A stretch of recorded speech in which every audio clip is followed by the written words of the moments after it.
Hello friends, welcome back to my channel. ட்ராமாக்குள்ளே போகிறதுக்கு முன்னாடி மறக்காமல் இந்த வீடியோக்கு ஒரு லைக்கை போட்டுருங்க. சரி, வாங்க ட்ராமாக்குள்ளே போகலாம்.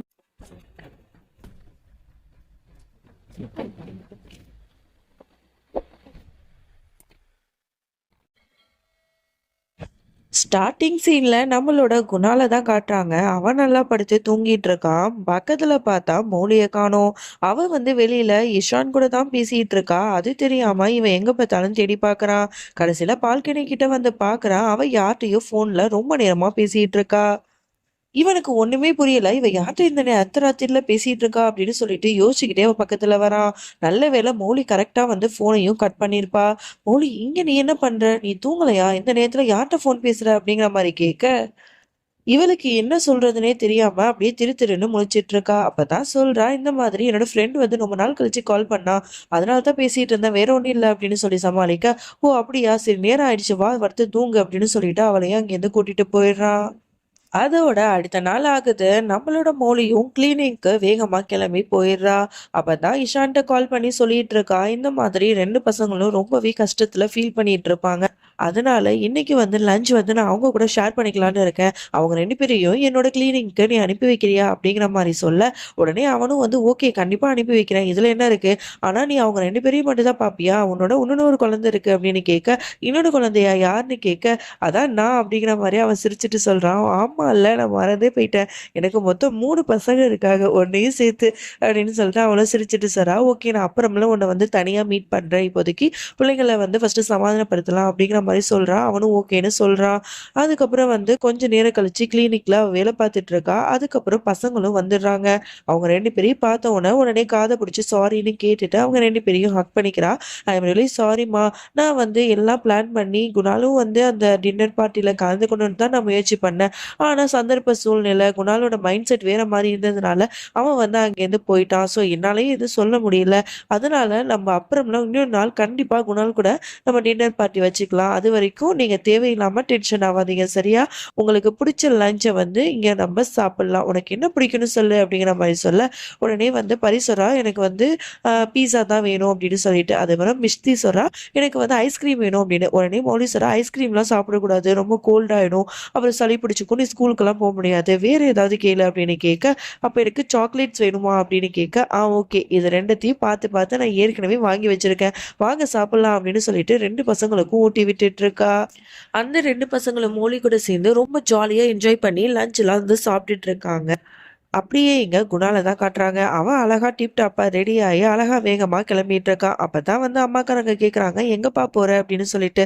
அது ஒண்ணும் இல்லம்மா, மௌலிக்கு ஒரு சின்ன சர்ப்ரைஸ் வச்சிருக்கேன், அதனால தான் சொல்றேன் அப்படின்னு சொல்லிட்டு அவன் வேகமா கிளம்பி போயிடறான். அப்புறம் ஒரு ஷாப்புக்கு தான் போயிருக்கான். அது கேக் ஷாப் நினைக்கிறேன். ஸோ அங்க அவளுக்கு பிடிச்ச மாதிரி கேக்லாம் ஆர்டர் பண்ணிட்டு சர்ப்ரைஸா அவளை கிளீனிங்கே போய் மீட் பண்ணலாம் அப்படின்னு சொல்லிட்டு அந்த கேக்கை எடுத்துட்டு கிளீனிங்க்கும் போறான். அங்க போனா பார்த்து அவனுக்கு பயங்கர ஷாக்கு. அங்க பரி மிஸ்ஸி கூட இவ ரொம்ப ஜாலியா சிரிச்சு பேசிட்டு லஞ்ச் சாப்பிட்டுட்டு இருக்கா. இதை பார்க்கும்போது அவனுக்கு அவ்வளவு ஆத்திரமாவும் கோபமாவும் வருது. ஏன்னா நேத்து நைட்டு தான் அவன் அவகிட்ட சண்டை போட்டிருப்பான். இந்த மாதிரி நீ அந்த பரி மிஸ்டி ஈஷான் இவங்க கிட்ட நீ பேசவும் கூடாது, அவங்கள பார்க்கவும் கூடாது அப்படின்னு சொல்லிட்டு ப்ராமிஸ் எல்லாம் வாங்கியிருப்பான். அவளும் பண்ணிருப்பா. அது எல்லாத்தையுமே மீறி இப்ப எவ்வளவு தைரியம் தான் இவ இவ்வளவு பெரிய விஷயத்த பண்ணுவா அப்படின்னு சொல்லிட்டு செம்ம கோத்துல இருக்கான். அப்பதான் கொஞ்சம் தூரமா போயிட்டு அவளுக்கு கால் பண்றா. உடனே அவளும் அட்டன் பண்றா. உடனே என்ன குணால், என்னாச்சு, ஏதாவது ப்ராப்ளமா அப்படின்னு கேட்க, இல்லை உன்கிட்ட ஒரு விஷயம் கேட்கணும். இல்லை, நம்ம 2 பேரும் லஞ்சு சாப்பிட்லாம் அப்படின்னு சொல்லிட்டு எனக்கு தோணுச்சு. நான் வேணா லஞ்சை எடுத்துட்டு உன்னோட கிளினிக்கு வரவா, அங்கே 2 பேரும் சாப்பிட்லாமா அப்படிங்கிற மாதிரி கேட்ட உடனே அவளுக்கு அவளுக்கு பயங்கரமா ஷாக் ஆகுது. ஐயையோ, குணால் மட்டும் இங்க வந்தானா பெரிய பிரச்சனையாயிடுமே அப்படின்னு சொல்லிட்டு ரொம்பவே யோசிக்க ஆரம்பிக்கிறா. நீ ஃப்ரீ தானே, நம்ம வரவா அப்படிங்கிற மாதிரி அவன் கேட்க, இல்லை குணால், நான் ரொம்ப பிஸியா இருக்கேன். ஸோ அதனால இந்த தடவை வேணாம், இன்னொரு தடவை நம்ம லஞ்ச் சாப்பிடலாம் ஒண்ணா உட்காந்து, ஓகேவா அப்படிங்கிற மாதிரி அவளும் சொல்லி சமாளிக்கிறா. ஓ அப்படியா, சரி பரவாயில்ல, உனக்கும் நிறைய பேஷண்ட்லாம் வருவாங்கல்ல, நீ அவங்கள கவனி, நான் அப்புறம் பார்த்துக்கிறேன் அப்படின்னு சொல்லிட்டு அவனும் காலை கட் பண்ணிடுறான். இங்க வந்து மௌலி வந்து எப்படியோ அவன்கிட்ட சொல்லி சமாளிச்சிட்டோங்கிற மாதிரி நினைச்சிட்டு இருக்கா. ஆனா அவ உண்மையாவே அவன்கிட்ட மாட்டிக்கிட்டாங்கிறது அவளுக்கு தெரியல. இங்க குணாலுக்கு செமையா கோவம் வருது. அப்ப என்னை விட அந்த பசங்க தான் அவளுக்கு முக்கியம் அப்படித்தானே என்கிட்டயே போய் பேசி என்கிட்ட இவ்வளவு விஷயத்த மறைக்கிறாளா, இவளை நான் சும்மாவே விட மாட்டேன் அப்படின்னு சொல்லிட்டு கோவமா அந்த இடத்த விட்டு போறான். குணால் வந்து கோவத்துல வீட்டுக்கு வந்துடுறான். அவன் அம்மாவோட மடியில அப்படியே தலை சாஞ்சு படுத்துட்டு இருக்கான். அவன் ரொம்ப சோகமா இருக்கதை பார்த்துட்டு அம்மாக்காரங்களே கேக்குறாங்க, ஏன்பா என்னாச்சு, ஏன் ஒரு மாதிரி இருக்க அப்படின்னு சொல்லி. அப்பதான் அவன் சொல்லிட்டு இருக்கான், இல்லம்மா மொழி வந்து என்கிட்ட ஏதோ ஒரு விஷயத்த மறைக்கிற மாதிரியே ஃபீல் ஆகுது அப்படிங்கிற மாதிரி சொல்ல, உடனே வந்து அவங்க சொல்றாங்க, ஏன்பா அப்படி சொல்ற, அவன் என்ன விஷயத்த மறைக்க போறா, நீ ஏன் வந்து இப்படிலாம் நினைக்கிற அப்படின்னு கேட்க, இல்லம்மா அவ என் கூட டைம் ஸ்பெண்ட் பண்ணவே மாட்றா, அதனாலதான் சொல்றேன் அப்படின்னு சொன்ன உடனே, இதுல வந்து உனக்கு என்னப்பா வந்து டவுட் வேண்டி இருக்கு, அவ வந்து ஒரு டாக்டர், அவ கிளினிக்ல அவ்வளோ பேஷண்ட் வருவாங்க, அவங்களெல்லாம் பார்க்கறதுக்கு அவ ரொம்ப பிஸியா இருப்பா, அதனாலதான் உன் கூட அவளால டைம் ஸ்பெண்ட் பண்ண முடியல, வேற ஒண்ணும் இல்ல, நீ ரொம்ப யோசிக்காதடா அப்படிங்கிற மாதிரிலாம் அவங்க சொல்லிட்டு இருக்கும்போது இங்க மௌலியும் வந்து வந்துடுறா. அவளும் வந்து நார்மலா வந்து பேசிட்டு ஃப்ரெஷ் ஆகுறதுக்கு வந்து போயிடுறா. அப்புறம் கொஞ்ச நேரத்துல அவளும் படுத்து நல்லா தூங்கிடுறா. ஆனா குணாலுக்கு சுத்தமா தூக்கமே வரல. அவன் வந்து இஷான் அப்புறம் பரிமிசி இவங்க எல்லாரையும் பத்தியுமே யோசிச்சுட்டு இருக்கான். அவனுக்கு வந்து இஷான் வந்து இந்த மாதிரி தன்னோட மனைவிய வந்து இந்த மாதிரி தப்பான கண்ணோட்டத்துல பாக்குறதெல்லாம் அவனுக்கு பிடிக்கவே இல்ல. ஸோ அதனால அவன் ரொம்ப வந்து ஸ்ட்ரெஸ்ல இருக்கான்னு மட்டும் நல்லா தெரியுது. அதோட அடுத்த நாள் ஆகுது. அவன் எந்திரிச்ச உடனேயே மௌலி மௌலி அப்படின்னு சொல்லிட்டு கத்திட்டு வந்துட்டு இருக்கான். அப்பதான் அம்மாக்காரங்க சொல்றாங்க, நீ யாரை தேடுற, மௌலி தான் வந்து எப்பயோ கிளினிக்கு போயிட்டாலே அப்படிங்கிற மாதிரி சொல்ல, என்னம்மா சொல்றீங்க, இவ்வளவு சீக்கிரம் அவன் எப்படி கிளினிக்கு போவா, என்கிட்ட ஒரு வார்த்தை கூட சொல்லல அப்படின்னு கேட்க, இல்லப்பா நீ நல்லா தூங்கிட்டு இருந்த, அதனால தான் உன்னை டிஸ்டர்ப் பண்ணக்கூடாதுன்னு சொல்லிட்டு போயிட்டா, என்கிட்ட சொல்லிட்டு தான் போனா அப்படிங்கிற மாதிரி சொன்ன உடனே ஓகேன்னு சொல்லிட்டு அவங்களும் வந்து பிரேக்ஃபாஸ்ட்லாம் எடுத்து வைக்கிறாங்க.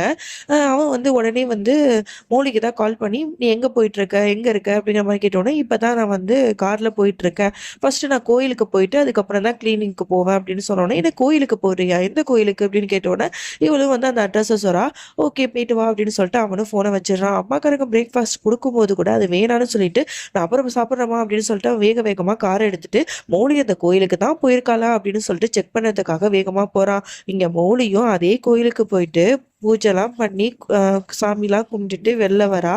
அப்பதான் இவனுக்கே ரொம்ப கில்ட்டியா ஃபீல் ஆகுது. ச்சே நம்ம என்ன பண்ணிட்டு இருக்கோம், அவளை வந்து கண்காணிச்சிட்டு இருக்கோம், அவன் மேல நம்பிக்கையே நம்மளுக்கு இல்லாம போச்சு, இதெல்லாம் மௌலிக்கு தெரிஞ்சா அவ எவ்வளவு வருத்தப்படுவா, நம்ம இந்த மாதிரிலாம் இருக்கக்கூடாது, அவள்கிட்ட உடனே சாரி கேட்கணும் அப்படிங்கிற மாதிரி யோசிச்சுட்டு உடனே வந்து அவளுக்கு வந்து கால் பண்றான். ஆனா பிஸின்னு வருது. ஏன் பிஸின்னு வருதுன்னா, அவ வந்து இஷான்கிட்ட தான் வந்து பேசிட்டு இருக்கா ரொம்ப நேரமா. இது எதுவுமே அவனுக்கு சுத்தமா தெரியல. அதனால அவ கிளினிக்ல தானே இருப்பா, அவளை பார்க்கறதுக்கு அங்கேயே போயிடலாம்னு சொல்லிட்டு காரை வேகமா கிளினிக்கு தான் விட்டுட்டு இருக்கா. இங்க வீட்ல காட்டுறாங்க. பரி, மிஸ்டி 2 பேருமே ஜாலியா தலகாணிய வச்சு விளையாடிக்கிட்டு இருக்காங்க. அப்பதான் வந்து அங்க பக்கத்து வீட்டு ஆன்டிக்காரி வரா. அவ வந்து உடனே வந்து "இஷான் எங்க?" அப்படின்னு சொல்லிட்டு கேட்டா. உடனே அந்த 2 பசங்களும் இவகிட்ட "இல்ல ஆன்ட்டி" அப்படின்னு சொல்லிட்டு ரொம்ப ஜாலியா பேசுதுங்க. "அப்பா வந்து வந்துருவாரு" அப்படி இப்படின்னு. "யாருக்கு? யாருடி அப்பா? 2 பேரும் என்ன பண்ணி வச்சிருக்கீங்க? வீடே அலங்கோலமா இருக்கு. என்னோட இஷான் பாவம். அவன வந்து நீங்க 2 பேரும் வந்து ரொம்ப வந்து கொடுமைப்படுத்திட்டு இருக்கீங்களா? உங்களுக்கெல்லாம் வீடே இல்லையா? அவனோட அப்பா, அம்மா 2 பேரும் சேர்ந்து என்னோட இஷான வந்து கொடுமைப்படுத்துறாங்க, கஷ்டப்படுத்துறாங்க. அது பத்தாதுன்னு சொல்லிட்டு நீங்களும் ஆரம்பிச்சுட்டீங்களா? உங்கள யார் ஃபர்ஸ்ட்டு இந்த வீட்ல இருக்க சொன்னா? ஃபர்ஸ்ட்டு எங்கேயாச்சும் போய் தொலைங்க. உங்களோட அம்மா, அப்பா கிட்டயே போங்க." அப்படின்னு சொல்லிட்டு கத்த, உடனே வந்து பரி, மிஸ்டி 2 பேர் சொல்றானுங்க, "ஏன் இப்படி சொல்றீங்க? என்னோட இஷான பார்த்தா இங்க இருக்க சொன்னாரு. நாங்க ஒண்ணும் அவருக்கு பாரமா இல்ல." அப்படின்னு சொல்ல, "நீங்க 2 பேரும் அவனுக்கு பாரமா தான் இருக்கீங்க. அவன் வந்து அவன் மனசுலயே எல்லா கஷ்டத்தையும் வச்சுக்கிறான். வெளியில சொல்ல மாட்றான். நீங்க 2 பேரும் இந்த வீட்ட விட்டு போயிட்டீங்கன்னா, அவன் ரொம்ப சந்தோஷமா இருப்பான். அவனுக்காக நீங்க ஏதாவது பண்ணணும்னு நினைச்சீங்கன்னா, இந்த வீட்டை விட்டு அவன்கிட்ட சொல்லாம இங்கேருந்து போயிடுங்க."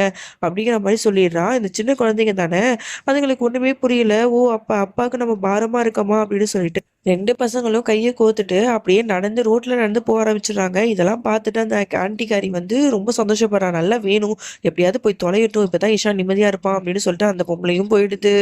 அப்படியே இங்க மௌலிய தான் காட்டுறாங்க. அவ கிளினிக்கு அப்பதான் வந்து இறங்குறா. அப்ப கரெக்ட்டா இஷான் வந்து நிக்கிறான். அவளுக்கு சர்ப்ரைஸ் குடுக்கறதுக்காக. உடனே இவளுக்கு பயங்கர சர்ப்ரைஸ் ஆயிடுது. உடனே வந்து ரொம்ப சந்தோஷப்படுறா. "இஷான் நீயா? எப்படி இங்க வந்த?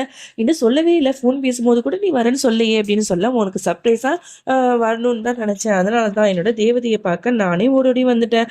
நம்ம 2 பேரும் கொஞ்ச நாள் வந்து டைம் ஸ்பெண்ட் பண்ணாமலே இருந்துட்டோம். ஏதாவது காஃபி ஷாப்பிட போலாமா? நீ வா என் வீட்டுக்கு" அப்படிங்கிற மாரி சொல்ல, உடனே அவ யோசிக்கிறா. ஓகே அப்படின்னு சொல்லிட்டு அவன் கூட கார்ல கார்ல கிளம்புறா. அதே கிளினிக்கு தான் நம்மளோட குணாலும் வரா. நல்ல வேளை அவங்க 2 பேரையும் அவன் ஒண்ணா சேர்த்து பார்க்கல. இங்க அதே இடத்துக்கு தான் மிஸ்டி அப்புறம் பரி 2 பேரும் ரோட்ல நடந்து வந்துட்டு இருக்காங்க. அப்போ ஒரு பெரிய கார் வந்து அவங்க மேல மோத வருது. இது எல்லாத்தையுமே குணால் பார்க்கறான். அவனுக்கு பயங்கரமா ஷாக் ஆகுது. உடனே அவங்க 2 பேரையும் அந்த கார்ல இருந்து ஆக்சிடென்ட் ஆகாம தடுத்துடுறான். உடனே 2 பசங்களையும் திட்டுறான். உங்களுக்கு அறிவு இல்லையா? எதுக்கு இந்த மாதிரி பண்றீங்க? உன்னோட அப்பா எங்க? உன் அப்பாட்ட சொல்லாம இப்படிதான் ரோட்ல வருவீங்களா? என்ன மட்டும் ஆக்சிடென்ட் ஆயிருக்கும், நான் மட்டும் வரலனா அப்படின்னு சொல்லிட்டு ரொம்ப கோவமா திட்டிட்டு வா வீட்டுக்கு போலாம் அப்படின்னு சொல்லிட்டு அந்த 2 பசங்களையுமே வீட்டுக்கு அழைச்சிட்டு போறான். இங்க அது எதுவுமே தெரியாம இஷான் மௌலி 2 பேருமே வந்து வீட்டுக்கு வந்துடுறாங்க. மௌலி வந்து பரி மிஸ் எங்க இருக்கீங்க? வாங்க நான் வந்துட்டேன் அப்படிங்கிற மாதிரி சொல்ல வீட்டுல யாருமே இல்ல. 2 பேரும் எங்க போனாங்கன்னு தெரியலையே அப்படின்னு சொல்லிட்டு 2 பேரும் புலம்பிட்டு இருக்காங்க. அப்பதான் காலிங் பெல் அடிக்கிற சவுண்டு கேக்குது. இஷானும் வந்து சரின்னு சொல்லிட்டு கதவை திறந்து பார்த்தவனுக்கு பயங்கர ஷாக்கா அங்க குணால் வந்து 2 பசங்களையும் அழைச்சிட்டு வந்து நின்னுட்டு இருக்கான். உள்ளாக்கத்தான் மௌலி இருக்கா. அவன் மட்டும் உள்ளாக்க வந்து மௌலியையும் இஷானையும் ஒன்னா சேர்த்து பார்த்தானா சோலி முடிஞ்சிச்சு. அதுக்கப்புறம் என்ன நடக்க போகுதுங்கிறதுலாம் பயங்கர இன்ட்ரெஸ்டிங்கா இருக்குல்ல. அதுக்கெல்லாம் நீங்க நாளைக்கு வரைக்கும் வெயிட் பண்ணி பார்க்கணும். இந்த டிராமா பிடிச்சவங்க மறக்காம கீழே வந்து ரெட் ஹார்ட் வந்து கமெண்ட் பண்ணி வைங்க. நெக்ஸ்ட் வீடியோல சந்திக்கிறேன். அது வரைக்கும் காத்திருங்க.